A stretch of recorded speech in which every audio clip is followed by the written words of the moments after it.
Hello bachcho, let's see this question.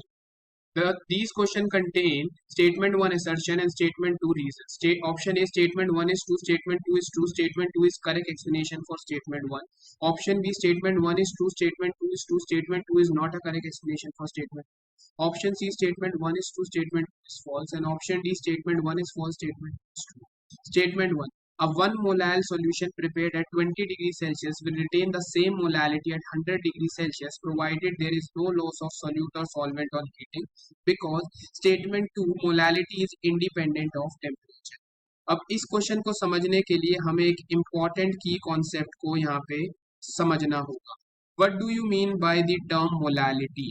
Molality का मतलब होता है number of moles of solute in 1 kg of solvent. 1 kg solvent के अंदर कितने मोल्स ऑफ सॉल्यूट प्रेजेंट होते हैं, that is given by the term molality. तो मोलालिटी को निकालने का फॉर्मूला क्या हो जाएगा? It will be equal to number of moles of solute divided by the weight of the solvent in kg. ठीक है जी. तो यहाँ पे हमने देखा कि मोलालिटी, अब इन्होंने बोला है अगर हम 1 मोलाइल सॉल्यूशन बना रहे हैं prepared at 20 degree Celsius will retain the same molality at 100 degree Celsius. मतलब हमने पहले एक बार सॉल्यूशन बनाया 20 डिग्री सेल्सियस पे, उसकी कोई मोलालिटी है m1. फिर उसी सॉल्यूशन को अगर मैं 100 डिग्री सेल्सियस पे बना रहा हूं तो उसकी मोलालिटी है m2. They are saying m1 will be equal to m. ये बिल्कुल ट्रू स्टेटमेंट है, बिकॉज यहाँ पे हम क्या कर रहे हैं, हीटिंग कर रहे हैं. हीटिंग करने के ऊपर, हीटिंग करने से हमारे पास मास जो है वो चेंज नहीं करता. Mass of the solvent will not change because heating का इफेक्ट मास के ऊपर देखने को नहीं मिलता. हीटिंग के ऊपर क्या चेंज होती है, हमारे पास वॉल्यूम चेंज करती है, मास चेंज नहीं करती.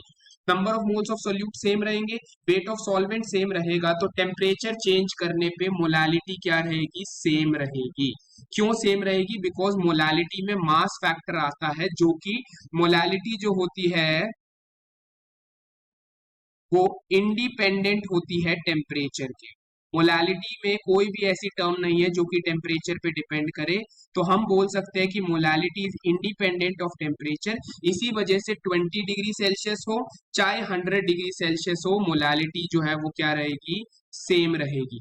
लेकिन मॉलिक्यूलरिटी की अगर हम बात करते हैं, अगर मॉलिक्यूलरिटी नहीं, अगर हम बात करते हैं यहाँ पे मोलारिटी की, तो मोलारिटी में हमारे पास फैक्टर आ जाता है number of moles of solute, ऊपर आते हैं, और नीचे हमारे पास आ जाती है volume of solution.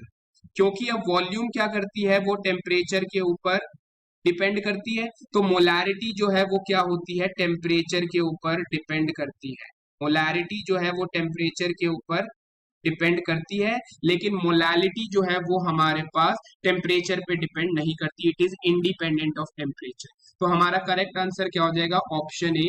Statement 1 is true, statement 2 is true, and statement 2 is the correct explanation for statement 1. Molality same क्यों रह रही है, because molality is independent of temperature. I hope you understood it well. All the best. Thank you.